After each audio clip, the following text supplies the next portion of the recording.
Hello and welcome to our Friday video. So today we're going to talk about standardizing a quantitative variable. So this is when we're going to start getting into those tools that I've mentioned. With quantitative variables we can do a lot more than with categorical variables. And specifically when there are quantitative variables where we feel justified in using the mean and the standard deviation as the measures of center and spread. So in other words, distributions that are unimodal and roughly symmetric, those are distributions we feel good about using the mean and standard deviation as our measures of center and spread. And this is going to be one of those tools that we can use and do a lot of things with if we are dealing with a variable like that. So to start off with, standardizing a variable is a really useful thing to do because for the first time we're going to start comparing values across different variables. We've been doing univariate analysis. This is still a univariate analysis. Standardizing a variable, it only takes one variable to do that. But why it's useful is it actually does allow us to start comparing across different variables. And I'll use an example to show what that means. So first off, we've had formulas before. This is one that I am actually going to want you guys to get comfortable with. Z equals x minus x bar divided by the standard deviation of x. This is the formula for standardizing a quantitative variable. You take whatever value you're interested in, you subtract the average from it, you demean it, and then you divide it by the standard deviation for that variable. That gives us something we tend to call a z-score. So why do we do this? How is this useful? I'm going to show us a little motivation based on my life, and then we'll go through a couple examples and hopefully it all makes sense. All right? So I drew a very fancy map. This is my drive. The first part of my drive. So I live in Nashville. I live a little bit southwest of downtown, kind of over toward Vanderbilt. And so I'm over here in this little house. Here we see the downtown area, so the stadium and Batman building. We've got I-40 running east to west through Nashville, and we've got I-65 running north to south, right? And so WKU is up this way. So kind of my first question, my big question for my commute from my house right here up to Bowling Green is I come on I-440 and I hit 40 and I either take a right and it takes me basically to downtown and then up 65. That's the most straight shot for me, but sometimes there's traffic as you go downtown. Now I could also take a left when I hit 440 or when I hit 40. And then I can take Briley Parkway. So that's a little bit longer, right? I'm going kind of out of my way, taking a longer distance. But the thing is, there's almost never bad traffic on Briley Parkway. So which of these should I take? Well, what do? I have my phone, I have Google Maps, I have Waze, right? Different apps that tell me real-time traffic conditions. Even if I didn't have real-time traffic conditions, even going back 20 years now, there were MapQuest computer software that would tell you the preferred route based on normal sort of conditions. So when I open Google Maps when I'm about to leave in the day, if there's a traffic jam or something, then of course I'm going to take a left and avoid it by going on Briley Parkway, right? Almost always when I leave in the morning, my phone is telling me I should go through downtown. Now, why is it doing that? Well, again, it's a shorter, more direct path. If there's no traffic, it is faster. There's no doubt about it. And so I've actually gathered some data. And so looking at this first chunk of my commute, this is not the whole drive, of course, but this is basically getting from my house up to where I'm north of the city of Nashville, up toward Goodlettsville. And so if I go downtown, the average time it takes me is 12 minutes. If I take Briley Parkway, the average time it takes me is 15 minutes. And something like Google Maps, it's basically using that as your decision, right? What is the fastest route to take? And it doesn't know exactly what your conditions will be, so it makes an educated guess. It's basically looking at the average. And so almost every morning, unless there's a bad traffic jam, Google Maps is telling me I should bang a right, head through downtown, and take that way because on average that's a faster route. And for a lot of purposes that makes sense, right? That's a good way to inform your decision about what route to take, which one tends to be faster.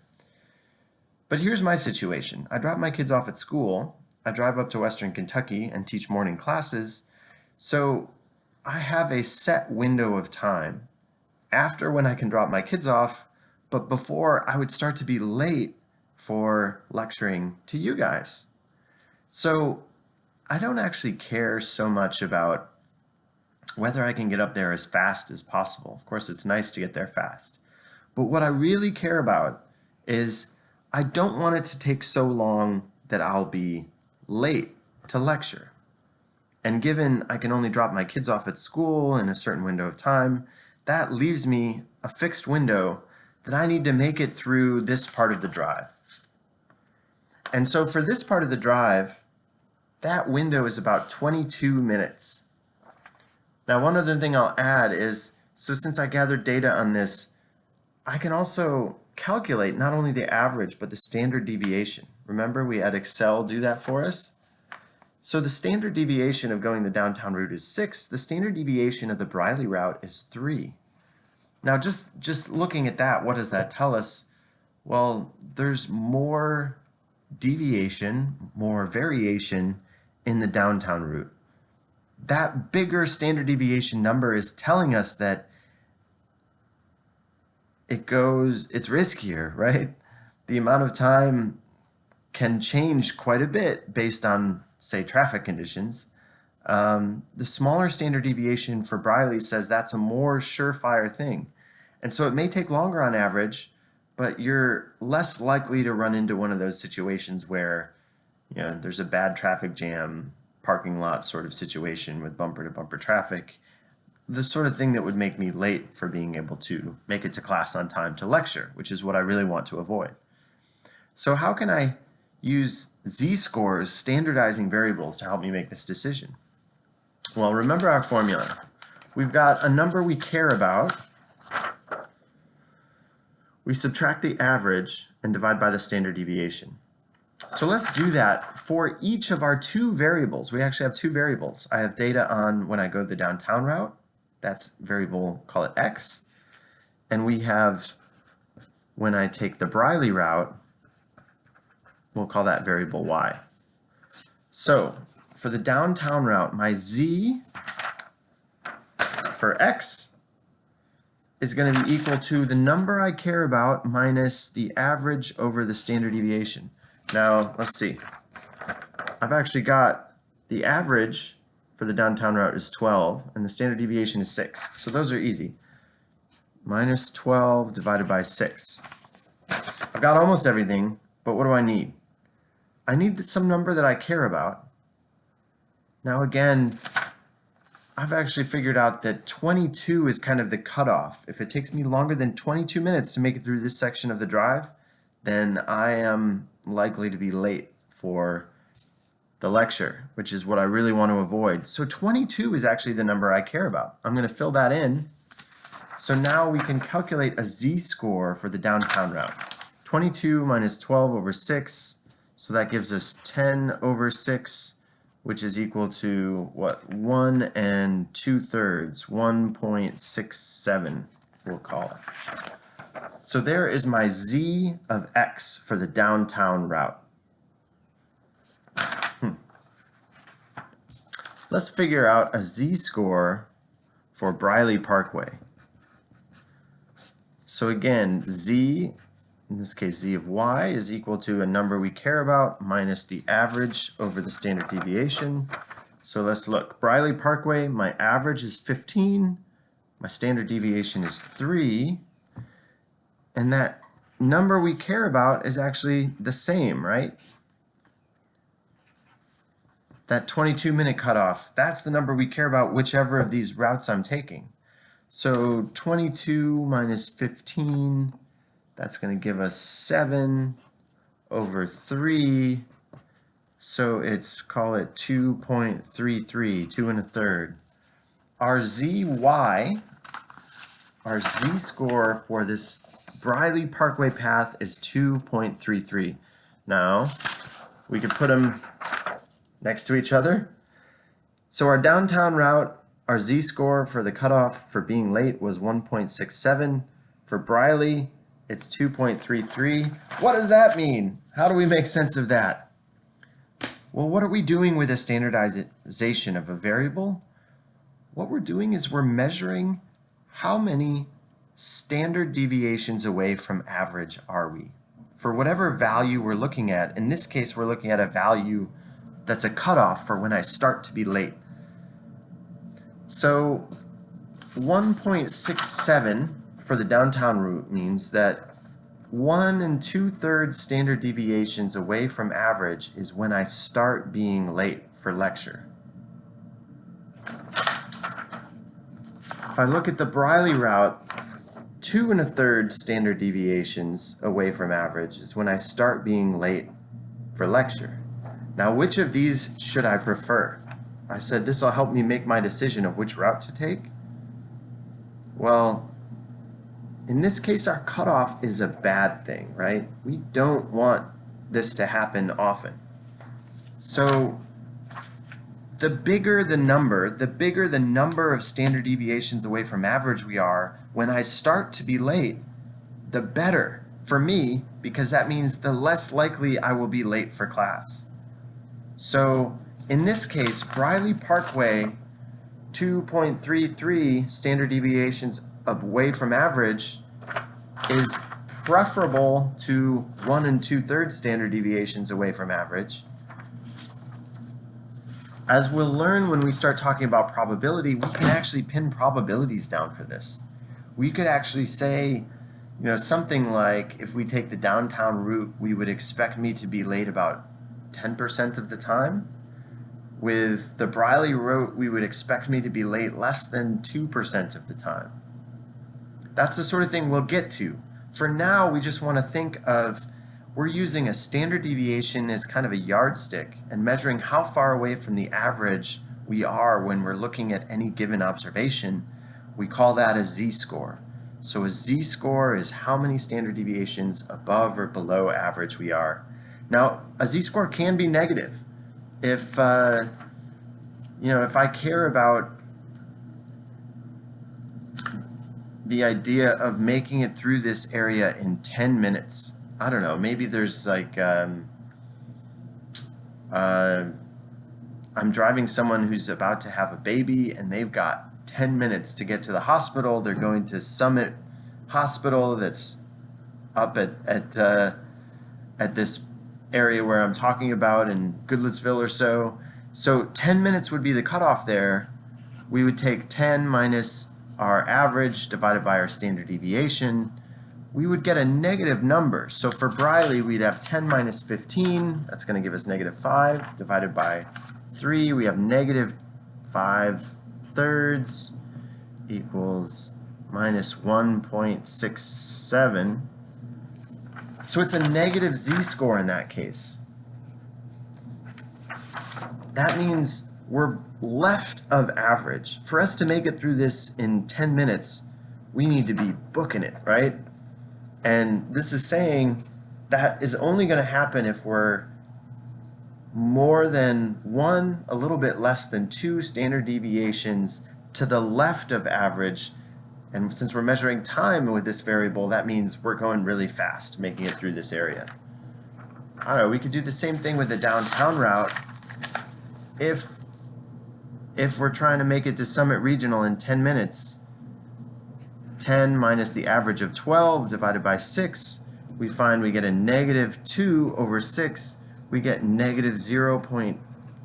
get a -1/3.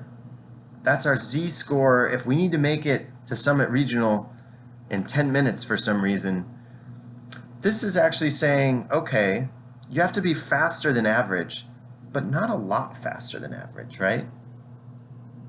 So which one would we prefer here? In this case, if we want to make it fast, what's our best chance of making it? We want the number that's as close to 0 as possible, because 0 is average, or ideally we could have a route that would get us there without having to be left of the average at all. But here we can see of these two, we would rather be on the downtown route if our goal is to get to Summit Regional as fast as possible. There's actually two reasons that is. One is because on average it's faster, right? You can think about it. If we need to get there in 10 minutes and it takes us an average of 12, well, we're pretty close, right? If the average is 15, I mean, this is one of those times when you might risk it and take the shorter route. The other thing is actually the bigger standard deviation might kind of work in our favor going downtown in this route. You can kind of puzzle over why that may be, but when you need to get somewhere fast, a big standard deviation, if you're left of the average, it's actually helpful to have a bigger standard deviation because there's a better chance that luck can work in your favor.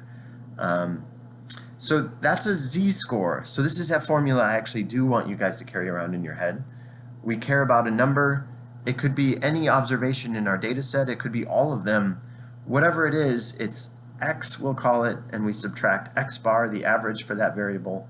We divide by the standard deviation. That gives us a standardized z-score. All right, so we'll do more with that going forward. Again, we'll pin down probabilities based on z-scores once we start talking about probability theory. This will also kind of help us start thinking about linear regression models.